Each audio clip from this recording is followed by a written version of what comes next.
नमस्कार दोस्तों, स्वागत है आपका हमारे official YouTube channel MP jobs and news में। दोस्तों, आज हम आपके लिए एक बहुत बड़ी खुशखबरी, बहुत बड़ी जानकारी लेकर आ चुके हैं। जी हां दोस्तों, मध्य प्रदेश ग्राम पंचायत भर्ती 2025 मध्य प्रदेश में मोहन यादव सरकार द्वारा ये एक बड़ा तोहफा आप सभी अभ्यर्थियों के लिए दे दिया गया है। ग्राम पंचायत सचिव के कुल 23,000 से भी अधिक पदों पर यह भर्ती होने वाली है। ग्राम पंचायत भर्ती का ऑफिशियल नोटिफिकेशन जारी हो चुका है। जी हां दोस्तों, भर्ती नियम जारी कर दिया गया है। मध्य प्रदेश राजपत्र का आज गजट जारी कर दिया गया है। तो आज हम आपको इस वीडियो में सारी जानकारी देने वाले हैं कि ग्राम पंचायत सचिव के इन पदों पर भर्ती प्रक्रिया कब से प्रारंभ होने वाली है, कब से इसके आवेदन प्रारंभ होने वाले हैं, योग्यता, आयु सीमा, आपको सिलेबस की संपूर्ण जानकारी हम आपको इस वीडियो में देने वाले हैं। तो वीडियो को ध्यान से अवश्य देखें। साथ ही अगर आपने अभी तक चैनल को सब्सक्राइब नहीं किया है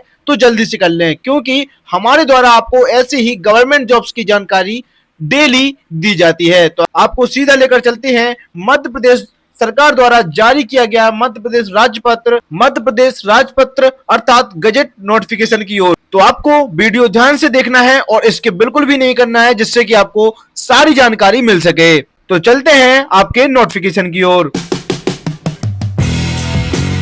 तो जैसा कि यहाँ पर आप सामने देख सकते हैं, आपके सामने गैजेट नोटिफिकेशन मध्य प्रदेश राजपत्र असाधारण प्राधिकार से प्रकाशित यहाँ पर आपको देखने को मिल रहा है। यहाँ पर आपको नीचे मंगलवार दिनांक 11 नवंबर 2025 को ये नोटिफिकेशन जारी कर दिया गया था। पंचायत एवं ग्रामीण विकास विभाग मंत्रालय बल्लभ भवन भोपाल दिनांक 11 नवंबर 2025 को ये जारी किया गया है, जिसमें आपको सचिव भर्ती से जुड़ी नए नियमों की जानकारी देखने को मिल जाएगी। यहाँ पर आपको नीचे स्क्रॉल करना है। नियमों का प्रारूप अध्याय 1 में यहाँ पर आपको संक्षिप्त नाम, विस्तार एवं लागू होने की स्थिति यहाँ पर देखने को मिल जाएगी। इन नियमों का संक्षिप्त नाम मध्य प्रदेश पंचायत सेवा ग्राम पंचायत सचिव भर्ती अनुशासन एवं सेवा की शर्तें पंचायत सेवा नियम 2025 आपका रहने वाला है। इनका विस्तार संपूर्ण मध्य प्रदेश राज्य में होने वाला है।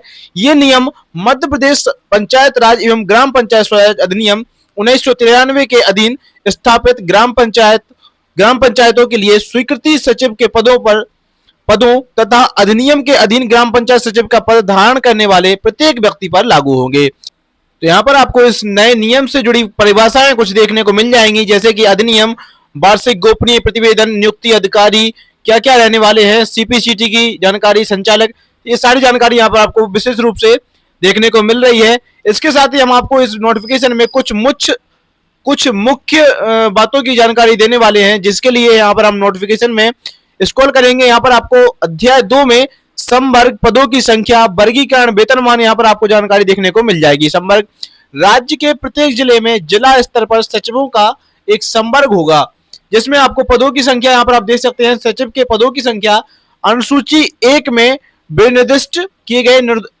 गए अनुसार होगी। तो यहाँ पर आपको अनुसूची 1 की जानकारी हम आगे देने वाले हैं। इसके साथ ही यहाँ पर बता दिया गया है कि सचिव के पदों की संख्या किसी जिले में ग्राम पंचायतों की संख्या के बराबर ही होगी। इसके साथ ही यहाँ पर आपको स्तर 2 एवं स्तर 3 के वर्गीकरण, वेतनमान की जानकारी यहाँ पर आपको अनुसूची 2 में बताई जाएगी, जिसके बारे में हम आपको आगे बताने वाले हैं। तो यहाँ पर आपको नीचे स्क्रॉल करते जाना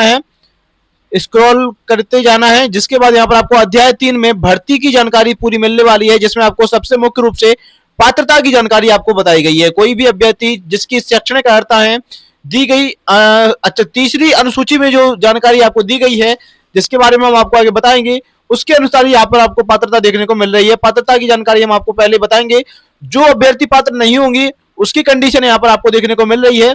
कोई अभ्यर्थी जिसकी 2 से अधिक जीवित संतान हो, जिनमें से एक का जन्म 26 जनवरी 2001 को या उसके पश्चात हुआ हो, वह सचिव के पद के लिए पात्र नहीं होगा। जिसके साथ ही यहाँ पर आपको दूसरे नंबर पर देख सकते हैं, जिसने राज्य सरकार द्वारा विवाह हेतु निर्धारित न्यूनतम आयु के पूर्व विवाह कर लिया है, अर्थात लड़की ने 18 वर्ष से पहले या फिर महिला अभ्यर्थी के लिए यहाँ पर अगर आपने 18 वर्ष से पहले या पुरुष अभ्यर्थी के लिए अगर आपने 21 वर्ष से पहले विवाह कर लिया है, तो आप सचिव के पद के लिए अप्लाई नहीं कर सकते हैं। जिस तीसरे नंबर पर बताया गया है, जिसे नैतिक अधमता अंतर्वलित करने वाले किसी अपराध के लिए दोषी ठहरा गया है, तो यहाँ पर आपको सचिव के पद के लिए अप्लाई आप नहीं कर पाएंगे। दिवालिया घोषित कर दिया गया है तो भी आप अप्लाई नहीं कर सकते हैं।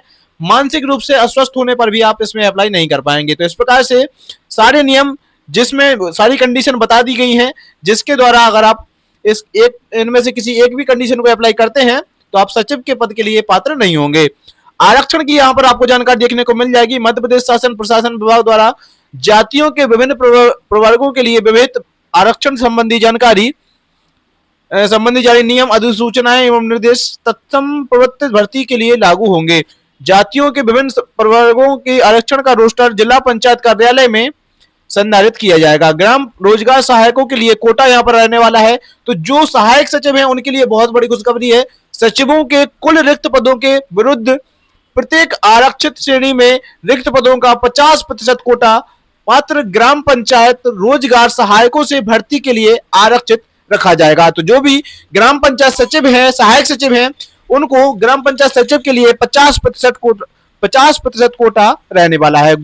कोई ग्राम रोजगार सहायक जो सचिव के रूप में नियुक्त किए जाने का इच्छुक हो, जिसने ग्राम रोजगार सहायक के रूप में 5 वर्ष की सेवा बिना किसी सेवा व्यवधान के सफलतापूर्वक पूरी कर ली हो। साथ ही यहाँ पर आपको तीसरे नंबर पर देख सकते हैं, जिसके विरुद्ध किसी नियुक्ति के संबंध में कोई मामला या विवाद लंबित ना हो, किसी भी राशि का कोई जुर्माना या वसूली अधिरोपित नहीं की गई हो, साथ ही जिसकी शैक्षणिक अर्हताएं और आयु अनुसूची 3 के अनुसार हो, सचिव के पद के लिए पात्र होगा। तो जो भी इन 3-4 कंडीशनों में इन 3-4 कंडीशनों को रोजगार सहायक पूरी करता है तो यहाँ पर आपको सचिव के पद के लिए आपको कोटा भी मिलने वाला है और आप पात्र होंगे आवेदन करने के। रोजगार सहायक ग्राम रोजगार सहायकों के कोटे की अन्य अभ्यर्थियों से पूर्ति। ग्राम रोजगार सहायकों के लिए निर्धारित कोटे के अधीन किसी आरक्षित श्रेणी में पात्र अभ्यर्थियों की अपेक्षित संख्या की अनुपलब्धता की दशा में शेष रिक्तियां खुली ओपन रखी जाएंगी और उसी श्रेणी में अन्य अभ्यर्थियों से जिन्होंने नियम 7 के अधीन आवेदन किया है भरी जाएंगी। इसके साथ ही यहाँ पर आपको 10वें नियम में ग्राम रोजगार सहायकों के लिए पात्रता परीक्षा नियम 9 में उल्लिखित कोटे के अधीन आवेदन करने वाले ग्राम पंचायत सहायकों को नियम 11 उपनियम 1 के खंड 3 के अनुसार कर्मचारी चयन मंडल द्वारा आयोजित पात्रता परीक्षा में सम्मिलित होने तथा भर्ती के लिए इन नियमों में कथित अन्य प्रक्रियाओं से होकर गुजरना अनिवार्य होगा। प्रक्रिया क्या रहने वाली है? सचिव के पद पर भर्ती प्रक्रिया निम्नानुसार होगी। यहाँ पर आपको पूरी प्रक्रिया बताई गई है। रिक्तियां एवं पात्रता परीक्षा जिला स्तर पर निम्नलिखित प्रक्रिया के अनुसार आपकी भर्ती होने वाली है। पहले यहाँ पर आपकी भर्ती ईएसबी द्वारा होने वाली है। यह जानकारी भर्ती वर्ष की 10 जनवरी तक कर्मचारी चयन मंडल को संबोधित मांग पत्र के साथ संचालनालय को भेजी जाएगी। संचालनालय नियम 11 के उपनियम खंड 1 के अनुसार प्राप्त जानकारी और मांग पत्र को संकलित करेगा और भर्ती वर्ष की 15 जनवरी तक उसे कर्मचारी चयन मंडल को अग्रेसित करेगा। प्रति कर्मचारी चयन मंडल को भी भेजेगा। कर्मचारी चयन मंडल पात्रता परीक्षा आयोजित करेगी। तो यहाँ पर आपकी ईएसपी द्वारा इसका एग्जाम आयोजित किया जाएगा। पात्रता परीक्षा के परिणाम के आधार पर कर्मचारी चयन मंडल द्वारा पात्र अभ्यर्थियों की जिलावार और श्रेणीवार योग्यता सूचियां तैयार की जाएंगी। सारी भर्ती प्रक्रिया देखने को मिल जाएगी। 5वें नंबर पर आप देख सकते हैं, कर्मचारी चयन मंडल नियम के अनुसार तैयार की गई योग्यता सूचियां अभ्यर्थियों से संबंधित अन्य दस्तावेजों के साथ संचालनालय को प्रस्तुत करेगा। संचालक इन सूचियों और दस्तावेजों को संबंधित जिला पंचायत के मुख्य कार्यपालन अधिकारी को अग्रेसित करेगा। तो इस प्रकार से, परंतु यहाँ पर आप देख सकते हैं, इन नियमों की अधिसूचना जारी होते ही राज्य सरकार द्वारा प्रथम बार की भर्ती के लिए नियम 11 के उपनियम 1 में उल्लिखित गतिविधियों के लिए समय सीमाएं अधिसूचित करेगी। तो यहाँ पर आपको नियम 11 क्या है और नियम 1 क्या है, यहाँ पर आपको जानकारी दी जाएगी। तो इसके साथ ही यहाँ पर आपको नियुक्ति एवं पदस्थापना की जानकारी देखने को मिल जाएगी। साथ ही यहाँ पर आप नीचे स्क्रॉल करेंगे, अध्याय 4 में आपको प्रशिक्षण की जानकारी देखने को मिल जाएगी। 5 में आपको शक्तियों एवं कर्तव्य की जानकारी, अनुशासन, आचरण। तो यहाँ पर आपको नीचे स्क्रॉल करते जाना है। यहाँ पर आपको मुख्य रूप से मुख्य जानकारी यहाँ पर आपको देखने को मिल जाएगी। यहाँ पर आपको अवकाश, यहाँ पर आपको कितने अवकाश रहने वाले हैं, मुख्य अवकाश, अन्य अवकाश। इसके साथ ही यहाँ पर आपको वार्षिक गोपनीयता प्रतिवेदन, यहाँ पर आपको हम कुछ मुख्य बिंदुओं के बारे में जानकारी देने वाले हैं। तो यहाँ पर आप देख सकते हैं अनुसूची नियम 4 का 1, यहाँ पर आप देख सकते हैं पदों की संख्या। यहाँ पर आपको अनुक्रमांक 1 जिले का नाम, पदों की संख्या यहाँ पर आपको बता दी गई है। किस जिले में सचिवों के कितने पद यहाँ पर आपको रहने वाले हैं, यहाँ पर आपको जानकारी देखने को मिल जाएगी। आगर मालवा 236, अलीराजपुर 288, अनूपपुर 277। तो इस प्रकार से इन जिलों में कितने सचिवों के पद हैं यहाँ पर आपको देखने को मिल जाएगा। इसके बाद विभाग द्वारा इन सभी जिलों में रिक्त पदों की जानकारी मांगी गई है, जिसके बाद जब ये जानकारी विभाग को उपलब्ध करा दी जाएगी, ये सूची उपलब्ध करा दी जाएगी, उसके बाद आपके लगभग अंदाज लगाया जा सकता है कि दिसंबर या जनवरी में आपका ऑफिशियल नोटिफिकेशन सचिव के पद के लिए जारी कर दिया जाएगा। तो ये वैकेंसी में आपको टोटल यहाँ पर आपको देखने को मिल रहा है कि मध्य प्रदेश में 23,011 यहाँ पर आपको सचिव टोटल सचिव देखने को मिल रहे हैं। इनमें से जितने भी रिक्त पद अभी आपको रिक्त पदों की जानकारी विभाग को मिलेगी, उन सभी रिक्त पदों पर आपको नोटिफिकेशन देखने को मिल जाएगा। इसके साथ ही जैसे कि हमने आपको ऊपर बताया था, वेतनमान की जानकारी आपको अनुसूची नियम 1, 2, 3, 4 में यहाँ पर आपको अनुसूची 2 में देखने को मिल जाएगा। तो यहाँ पर आपको वर्गीकरण के साथ यहाँ पर आपको वेतन का स्तर, वेतनमान देखने को मिल जाएगा। यहाँ पर पद का नाम आपका सचिव है। यहाँ पर आपको स्तर 1 में जानकारी देखने को मिल रही है, सचिव के रूप में कार्यभार ग्रहण करने की तारीख से 2 वर्ष की सेवा पूरी होने तक नियम 6 के उपनियम 2 के खंड 4 के अनुसार विस्तारित अवधि तक आपको 10,000 प्रतिमाह आपकी निश्चित वेतन रहने वाली है। तो अगर आपने ज्वाइन किया है, ज्वाइन करने के 2 साल तक आपको 10,000 प्रतिमाह पर आपको कार्य करना अनिवार्य है। इसके साथ ही जब आप स्तर 2 पर पहुंचते हैं, यहाँ पर आपको 2 वर्ष की सेवा पूरी होने के पश्चात या नियम 6 के उपनियम 2 के खंड के अनुसार विस्तारित अवधि पूरी होने के पश्चात आपको 7वां वेतन आयोग लगेगा, जिसमें आपको 19,500 से 62,000 तक की आपकी सैलरी देखने को मिलेगी। इसके साथ ही जैसे ही आप स्तर 3 पर पहुंचेंगे, 10 वर्ष की सेवा पूरी होने के पश्चात और नियम 6 के उपनियम 3 के अनुसार पात्रता धारण करने के बाद यहाँ पर आपको 7वें वेतन आयोग में 23,500 से 80,500 तक आपकी वेतन हो जाएगी। तो इस प्रकार से आपको यहाँ पर वर्गीकरण के आधार पर आपके वेतन का स्तर देखने को मिल जाएगा। इसके साथ यहाँ पर आप नीचे स्क्रॉल करेंगे, शैक्षणिक अर्हता एवं आयु सीमा की जानकारी भी यहाँ पर आपको दे दी गई है।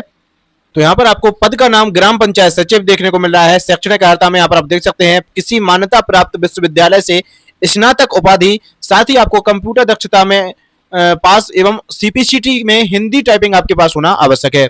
इसके साथ ही यदि अभ्यर्थी इन नियमों के प्रवर्तन से पूर्व जीआरएस के पद पर नियुक्त है, अगर आप रोजगार सहायक हैं, तो यहाँ पर आपको माध्यमिक शिक्षा मंडल मध्य प्रदेश से आपको हायर सेकेंडरी 10+2 पास होना आवश्यक है। इसके साथ यहाँ पर आपको सीपीसीटी हिंदी टाइपिंग में क्वालिफाई होना आवश्यक है। इसके साथ ही यहाँ पर आपको और भी अधिक यदि अभ्यर्थी इन नियमों के प्रवर्तन के पश्चात जीआरएस के पद पर नियुक्त हुआ है, तो यहाँ पर आपको स्नातक पास भी होना मांगा गया है। इसके साथ यहाँ पर आपको आयु सीमा की जानकारी देखने को मिल जाएगी। भर्ती वर्ष की 1 जनवरी को आपको 21 वर्ष से 35 वर्ष के बीच होना आवश्यक है। अनुसूचित जाति, अनुसूचित जनजाति, अन्य पिछड़ा वर्ग, दिव्यांगजन एवं महिला अभ्यर्थियों के लिए आयु सीमा में छूट राज्य सरकार द्वारा समय समय पर जारी अधिसूचना के निर्देश एवं नियमों के अनुसार होगी।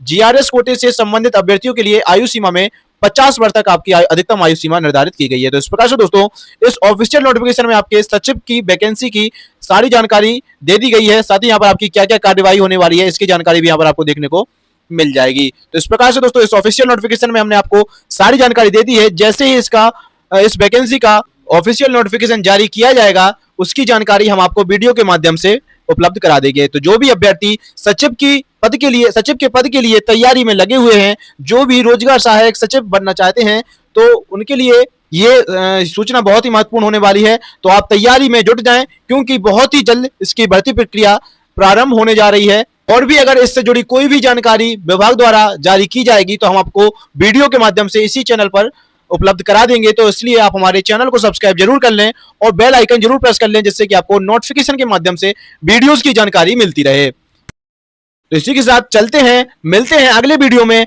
अगली जानकारी के साथ, अगली अपडेट के साथ। धन्यवाद।